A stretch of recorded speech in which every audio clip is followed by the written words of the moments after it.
For those who don't know, short course off-road racing, it's to say it's like a mix between Baja truck racing and motocross. So you get those similar type of trucks and buggies in Baja, but then it's all right in front of you with the cool big jumps and whoop sections and twists and turns like motocross. So it's a sprint style race and you're banging doors off each other and you're going all out. So it's pretty exciting stuff. That second race at Eagles Nest just starting to click.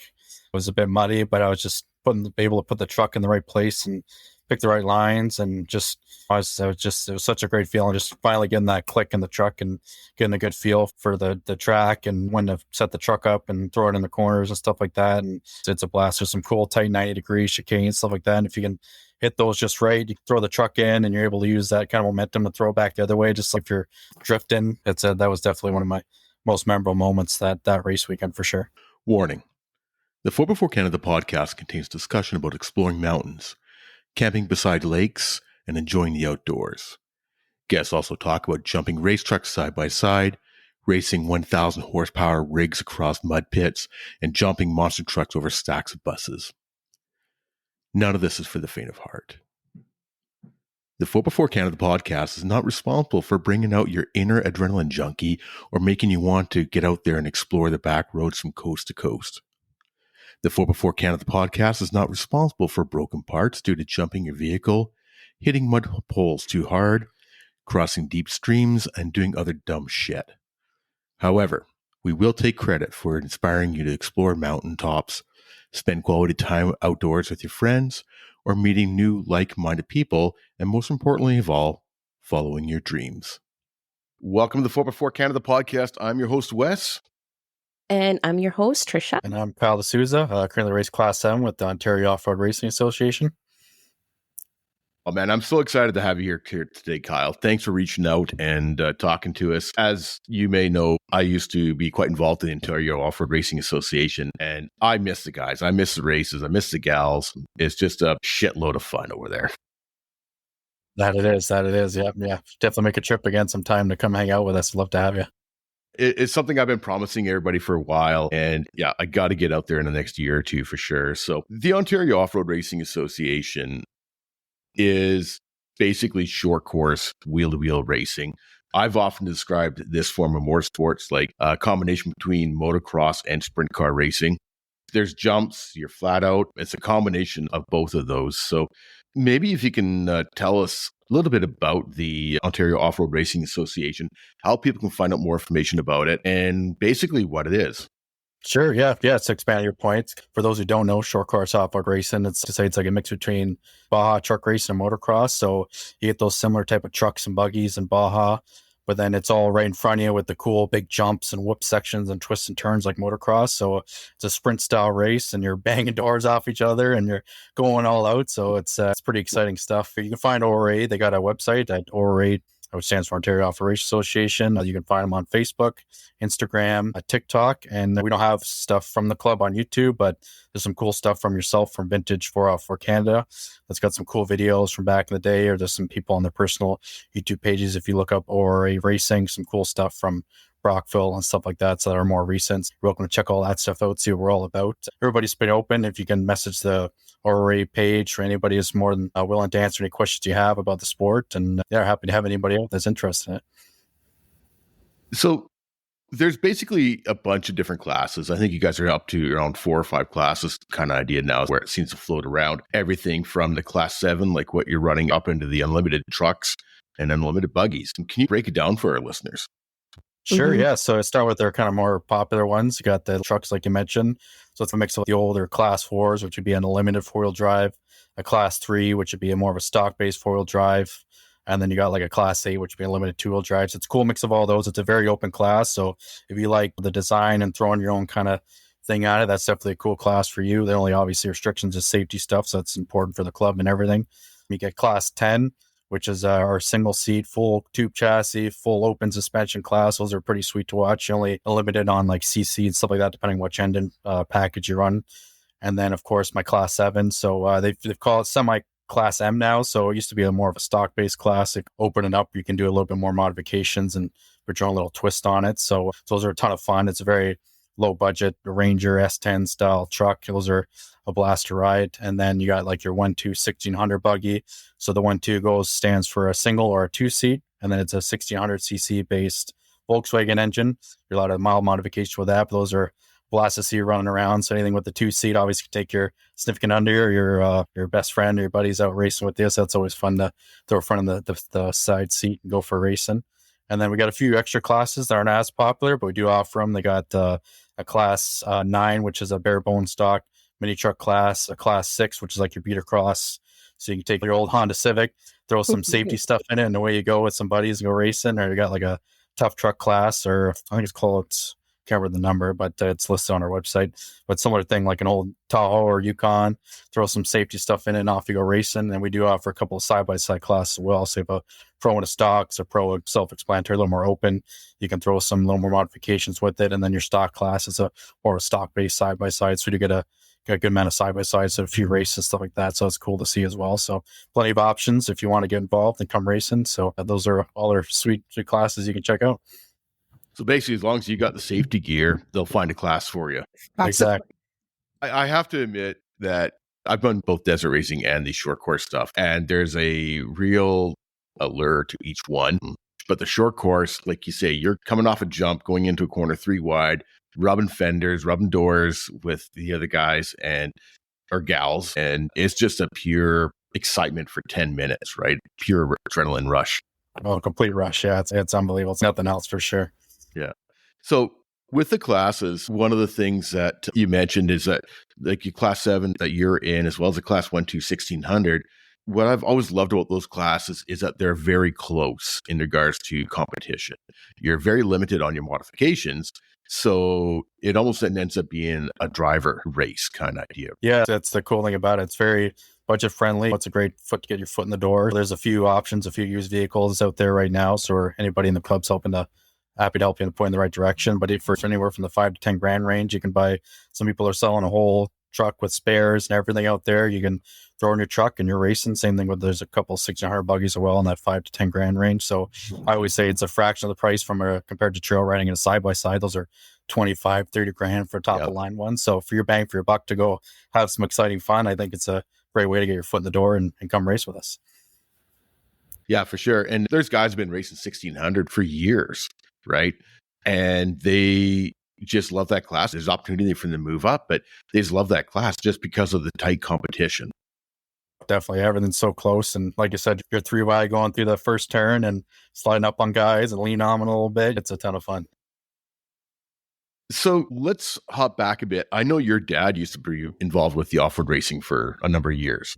Yes, my dad, Peter, he's, I guess, one of the first handful of guys that were getting into Class 7 when the class first came around. It was more a stock-based class then. He had an old Toyota.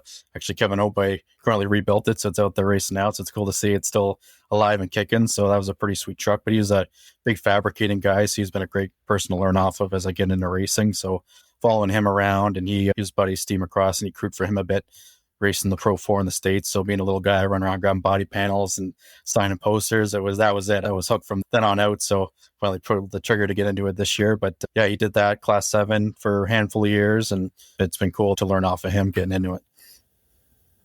Has he been coming out to the races with you? As much as he can. So he's always getting the semi-retired life now. He's got himself a nice boat and stuff like that. But the races, he does try to make it out when he can. So it's a ton of fun. And him and the family can come check it out and hang out. And the last race of the year, this year, work got in the way a little bit. So the Sunday race, I let him jump in the truck and he got the scratchy itch again. So it was fun to see videos and picture of that, get him out there. So we're working on another one. Hopefully we get to maybe both of us out there banging doors. It'd be pretty fun.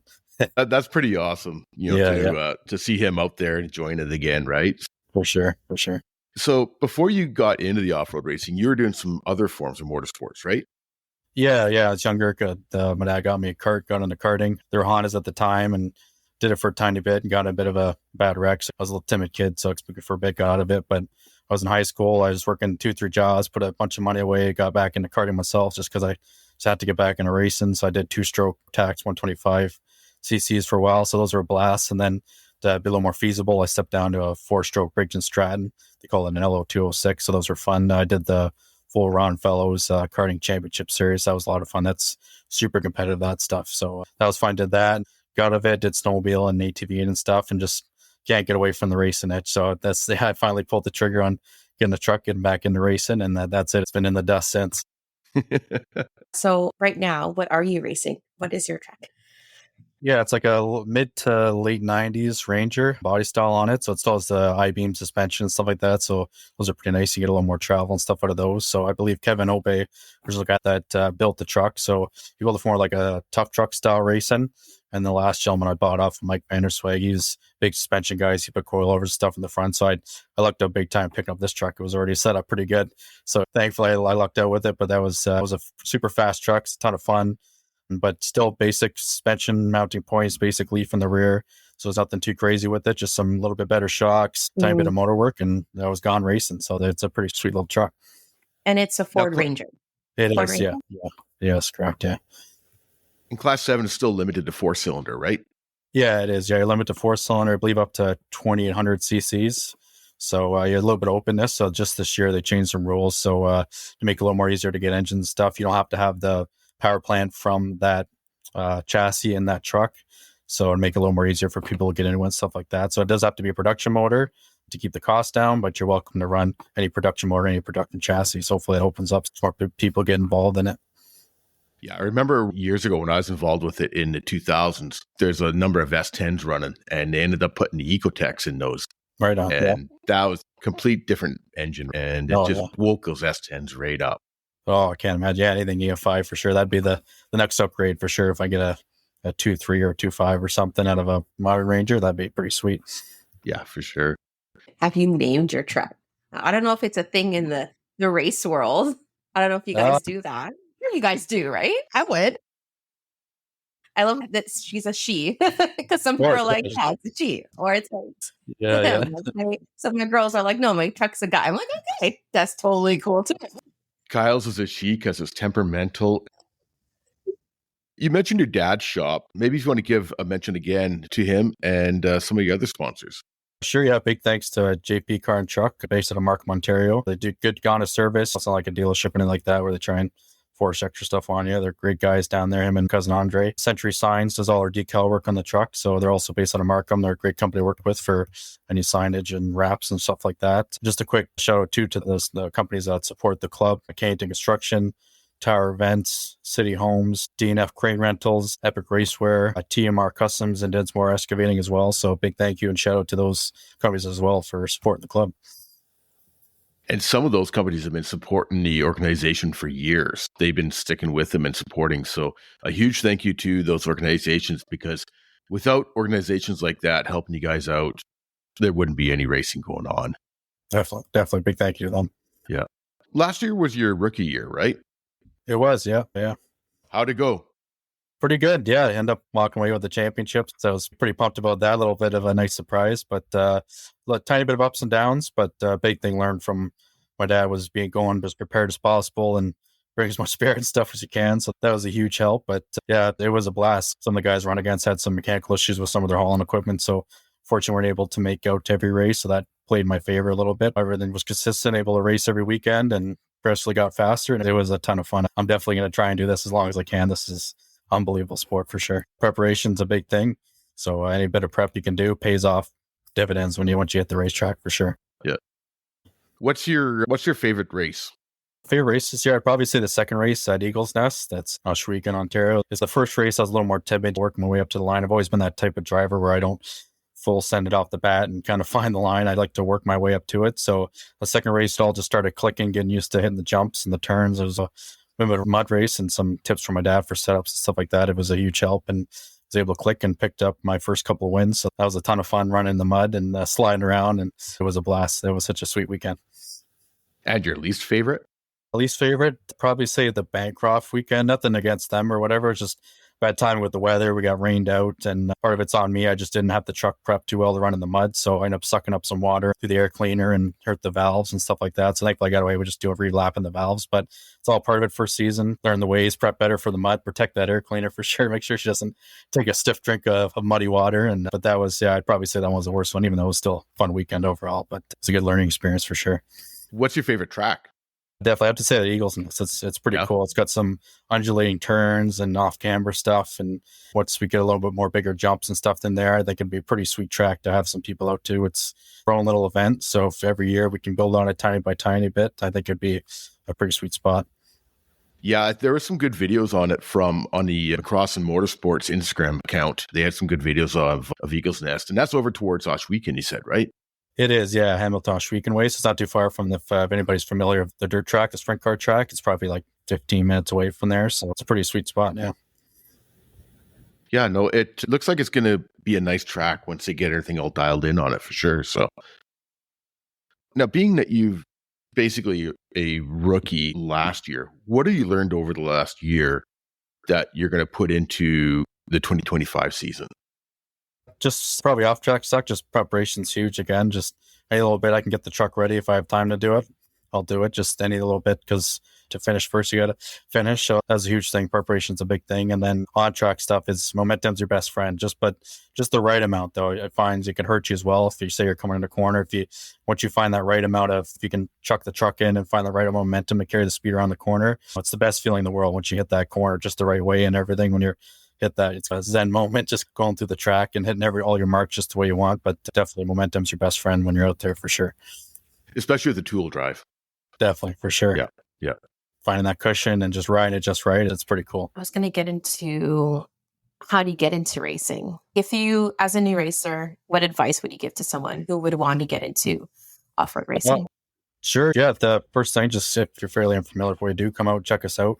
Everybody's pretty friendly. Walk in anybody's pit, as long as, of course, not busy fixing something from a race or whatever. But if they're available, anybody is happy to answer any questions. If you've had any previous racing experience or whatever, you can volunteer with the club.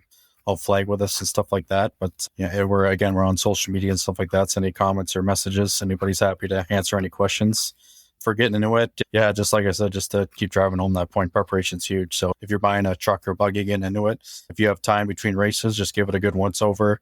Any little bits you can nut bolt things and check welds and stuff like that. Little things like that will help you finish that race and get to the end. So that's a big pointer for sure for new people getting into it.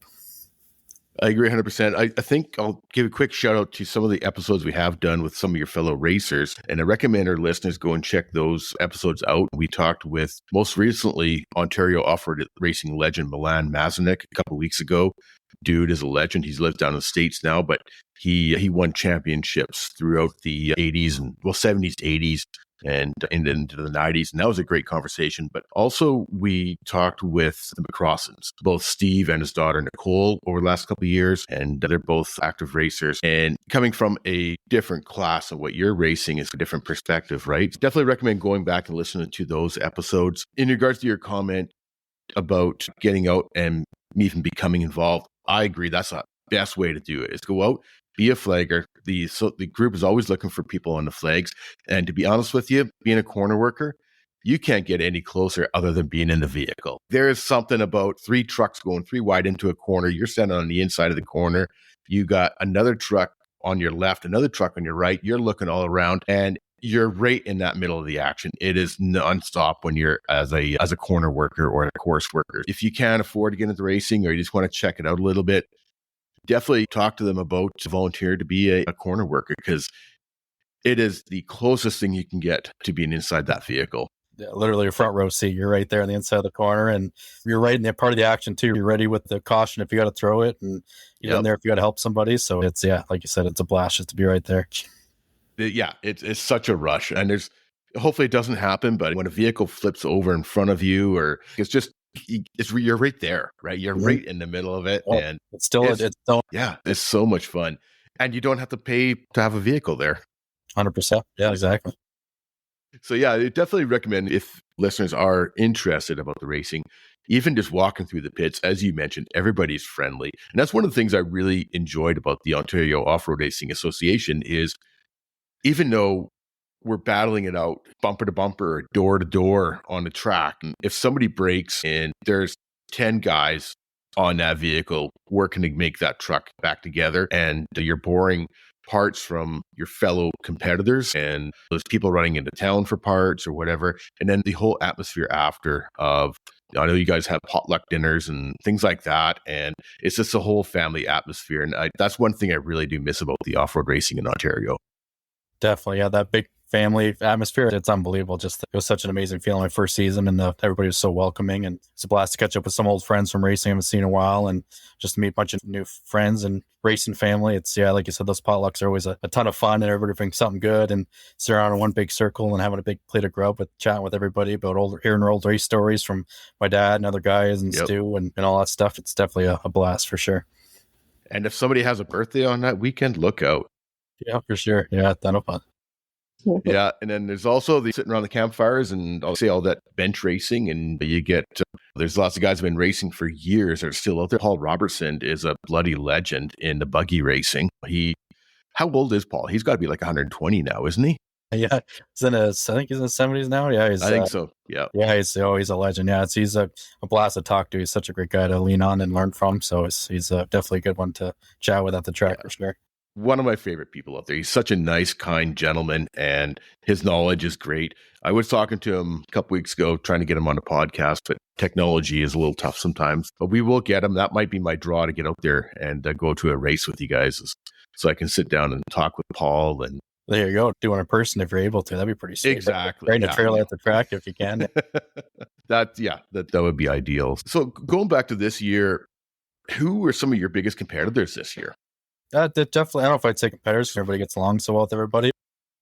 A couple of guys run against Kevin Kearns. He's been doing it for a long time. He's super fast guy. So definitely he was a good one to follow the first bit of races there, just to get right on his bumper and watch his lines and all that stuff. He was a good one to learn from. And then Kevin Obey, he's been doing it for a while. He's working on making some upgrades to his truck. So he'll definitely be pretty quick these next couple of years. So those two guys definitely ones to watch out for in the Class 7 field. So hopefully I got something for this year. Hopefully we'll see if I can do the back-to-back. My head's not getting too big. I'm not getting full of myself. You're right. Both those guys have been racing for years. Kevin's a second-generation off-road racer. His dad, Simon, and his uncle raced for a number of years. And Kevin's a good driver.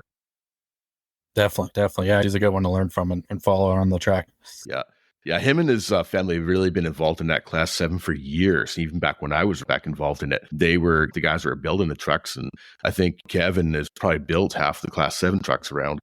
Definitely have. Yeah, if you want to get into Class 7, he's got to get to talk to. He's probably got one in the garage he'd be willing to sell you, or know somebody that has one. So he's definitely a guy to talk to if you want to get into Class 7 for sure. Yeah. And what's he running these days?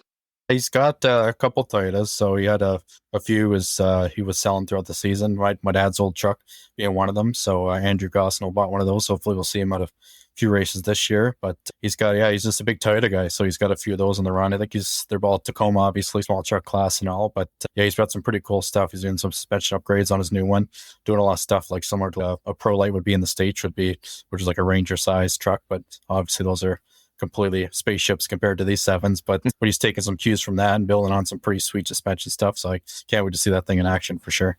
Yeah, cool. And Kevin, when I was involved, he used to be running a Class 4, a Chevy for a number of years. So he's gone down to Class 7, eh? I think he's still got both. Yeah, he's got, I'm not sure if it's a 4-wheel drive or it's a Class 8 maybe, limited 2-wheel drive, but he's getting that one fixed up, and definitely he'll be in some Class 4 races too this year, and some limited truck races. I was curious because I know it's mainly a male sport, but are you seeing more women get into racing? Definitely, yeah. You get girls like Nicole coming out, or some of the guys who actually getting into racing. It's definitely showing more. So if anybody wants to bring their wife, I know back they used to have powder puff races and stuff like that. Girls get to jump in the guy's truck. So maybe get to bring that out too a little bit. But definitely get a nice female presence at the track, and hopefully it keeps growing, and all kinds, likes, minds. Anybody, we're all welcome at the club. So anybody's welcome to come out and jump in the passenger seat, give it a try, and hopefully jump in the driver's seat eventually. We'll be happy to have you. You mentioned, especially as a rookie coming into the track, we've mentioned some names like Paul, who's been racing for years, but who have been some of your mentors? Obviously, your father has been a mentor to you, but who's been some of your mentors that you've been really leaning on this year and learning from and just taking it in like a sponge? My dad's been huge, obviously. So I need a little bit of setup stuff you can help with. Their tips I've taken in, try to use that. Everybody at the track's been great. The vets like Paul, like you said, he's thrown some tips my way and stuff like that. And I got a chance to meet Milan for the first time at Crandon this year. So he's given us some tips on setting up shocks and everything like that. So he's a great guy. Learned on many of the vets. Even Nicole, she's been doing it a good amount of years now. So her and her boyfriend Matt have been great and throwing some tips my way. So they've all been great and mentoring me a first season and learning from them. So it's all been a blast learning from them. What brings you out every race? What gets you going out there, spending that money to go back out there and abuse yourself in your rig?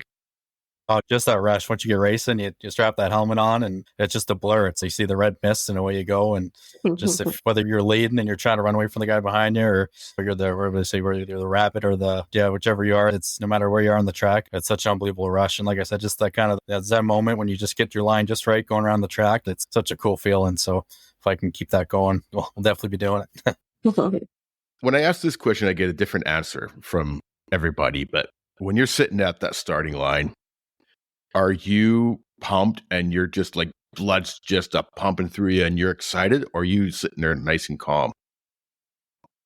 First couple races, definitely getting the nerves going. I think as time goes on, I get more comfortable just because you got your systems all right. Throw my straps on this way, and I always put my helmet on the same way. You get your little, I guess what you call it there. But as soon as you get in a good flow, it's just sitting there ready to go, and then just ready to take on the race and whatever comes at you. So over time, I've definitely got a little more calm with it. But the odd time the nerves come to the weekend, but it's more of an excitement than a nervous, right? Excited, nervous. You're like, all right, let's go. We're ready to do this. Here we go, type of thing. So yeah, that's been cool. It was funny. I mentioned we talked to Milan Maznik a couple weeks ago, and I asked him that question, and he said he is stone cold. They actually had a guy come up and knock on the thing because he's sitting there and almost fell asleep waiting in line, kind of idea. And I'm like, I don't know if that's because he drank so much the night before at the party or what, but he said he's stone cold and he just, it's in the funny. Zone, just ready to go. Exactly. In the zone, ready to go. Nice. Yeah. Everybody answers that one a little differently, right? For sure. It's interesting. If you had the opportunity to race anything, anywhere, what would you do?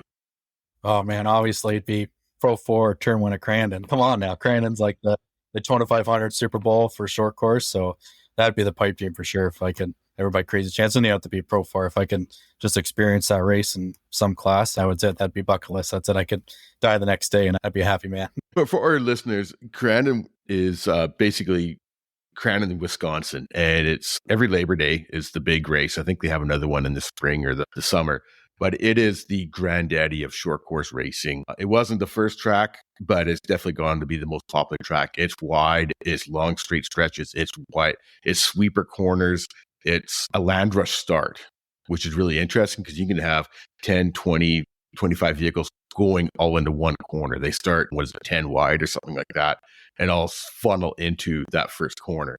Yeah, so 10 wide, sometimes 2-3 rows deep. So you're seeing somebody's roost going blind 100 plus mile an hour sideways into turn one. I can't imagine. So that's definitely on the bucket list for sure. If I could ever make that work. For sure. It's the pinnacle of short course racing, I think, for sure. That it is. What were some of your more interesting moments this year? I don't think you rolled this year, but what were some of your most fun and interesting moments?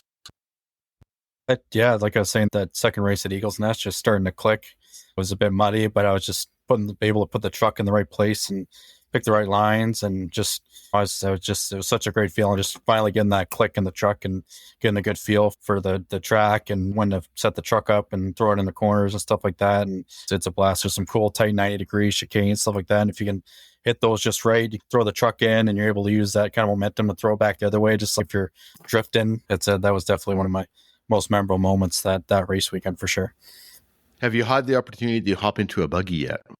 Not yet. No, I definitely wouldn't say no if somebody offered, but I think they're all pretty sweet. I know we always got like that buggy truck thing going on, which is a ton of fun. Yeah, I wouldn't say no, definitely if it came down the road. I'd love to eventually step up to a bigger class once we get a few more years on, a class 4 or a class 10 maybe even. But yeah, I wouldn't say no, whatever opportunity arises as time goes on. It's different in a buggy. It's a different driving style. It's a little different, obviously, handling because the engines are in the back, and obviously you can see a lot better. But you got the turning brakes you can work with, but it's interesting to hop, back and forth with the differences. So for sure, I can imagine that'd be sweet. You guys, the Ontario Off-Road Racing Association has a booth coming up in the Motorama Car Show at International Center in Mississauga, and maybe you can tell us a little bit about that too. Sure, yeah. So it's coming up second weekend of March 7th to 9th. You can find everything on their website, but it's at the International Center in Mississauga, Ontario. So if you're local to the area and the GTA and want to come check us out, it's one of Canada's biggest motorsports shows. So us or Cascar and all that stuff will be there, but definitely swing on by. It's definitely a good opportunity to come check us out if you're keen on interested in what we do. But it's been a few years since we've been there, so they're pretty excited to have some off-road presence as well. It's a lot of pavement stuff, so it'd be nice to show a little bit more of our flair and everything. But we'll bring in a couple of vehicles out to display, and we got some cool swag and stuff and promotional stuff for hangouts. So come by, grab a sticker and a lanyard, and come say hi to us. And it's a pretty sweet show. We're looking forward to it. What cars are you guys bringing out this year? We're bringing Rob's Pro Light and then Dave Foran's Class 10 car. We got our two big classes out there. They're both working on getting those ready to go. Big thanks to them for bringing them out. But we got a pretty sweet booth, and we're happy to talk to anybody, and we're all looking forward to it. Yeah, that's a fun event. I remember attending it years ago, and you got everything from the race cars, you got street cars and stuff like that in there as well too. It's a really good combination. And I know we used to have videos playing and stuff like that. I don't know if you guys are going to have that this year or not, but it's really nice if you are interested. It's a nice way to get up and close and personal to these rigs and to the drivers and that as well too. Definitely. I mentioned your video there. Nicole's good at video editing and stuff like that, so she's doing a little video for us. I have a little TV out and stuff, and it'd be pretty sweet. Just if you're any motorsports fan in general, not just us, if you want to come check it out, come to the show. It's not super expensive, and it's full 3 halls. And there's also a semi car show as well as part of it. So if you're a car guy as well, it's anything with a motor in it. Definitely you're welcome to come check it out. Cool. Is there anything that we missed that you wanted to talk about? I think that covered everything. Just thanks so much for having me out, and it's been great chatting with you guys, and hopefully we'll do it again down a little bit road, maybe a couple more championships under my belt. But thanks so much, and it's been pretty sweet. Thanks for having me on. Not a problem. I thank you for reaching out to us, because we're always looking for different things. We had a lot of overlanding stuff last year, and we both love overlanding and four-wheeling. We really want to branch it out this year to all forms in the genre of the off-road world. And as far as I'm concerned, short course wheel-to-wheel racing is one of the most exciting things there is. I want to talk about it all day long. Right on. Yeah, it's awesome. Thank you guys for doing the podcast and all that, keeping these sports live and everybody talking about it. So big thanks to you guys as well for putting these on. Not a problem at all. Our last question we ask all our guests is, what Canadian would you like to hear on the 4x4 Canada podcast? That's a tough one. Any of the vets like Paul, or like you said, just have Milan on. But first guy pops in my head, if you'd want to come on, it'd be sweet to talk. He's a big historian in the sport. I know Wes, him and stuff like that. 2 big historians of the sports like yourself, I think be a really awesome listen. So if we can talk Stu into coming on one day, and I'd love to listen to you guys in the history of the sport, I think that'd be pretty sweet. Yeah, I think if you start poking him, and I'll start poking him and get him on here. And sounds good. He's a fairly quiet guy, right? So but he's been racing for a number of years, and before he started racing, he was involved as well too. And he's moved up from the 1600s up into the class 10s, and super. And one of the nicest guys you're going to meet out there, right? Yeah, for sure. I agree with you 100% on that one. Cheers. So Stu, I know you're going to be listening to this. We want to talk to you. We want to get your stories out there. So get your butt out here. Exactly. So once again, we're talking with Kyle Desouza. He is racing a Class 7 Ranger in the Ontario Off-Road Racing Association. You can check them out at oora.ca, or else on the Instagram and all the other socials. And also don't forget to check out McCross and Motorsports on Instagram. I know they're always posting up videos and stuff like that as well too. And I know there's a couple other guys on Instagram as well too, right? Yeah, there's myself. I post a few things, and Ian as well is pretty active on posting his racing experience and all that stuff. So any guys like that, it would be sweet to follow us and check out the racing experience and see what we do. What's your Instagram handle? It's at KDESUZE is my Instagram handle. So usually I try to post updates from race weekends, stuff like that, or when I can, stuff in the shop. But try to show people what it's about, and it's just fun just sharing the sport and everything too, and all part of the fun, all the fun about it. Beautiful. And we'll throw that in the show notes for our listeners too. And definitely check Kyle out. And once again, we really appreciate you coming on today, Kyle, and talking about off-road racing. I know I could talk about it forever, but it's really neat to get people on here and talk about sports that a lot of Ontario people don't even realize that there's off-road racing in Canada or in Ontario. Right? Yeah, they keep calling the sport the best kept secret in the motorsports, and we got to do our best to try and change that around. So definitely. Awesome. Thanks for coming by today, Kyle, and appreciate talking to you. Thank you, guys. Thanks again for having me on, and we'll see you around. Hopefully see you someday at the track out this way. You bet. Sounds good.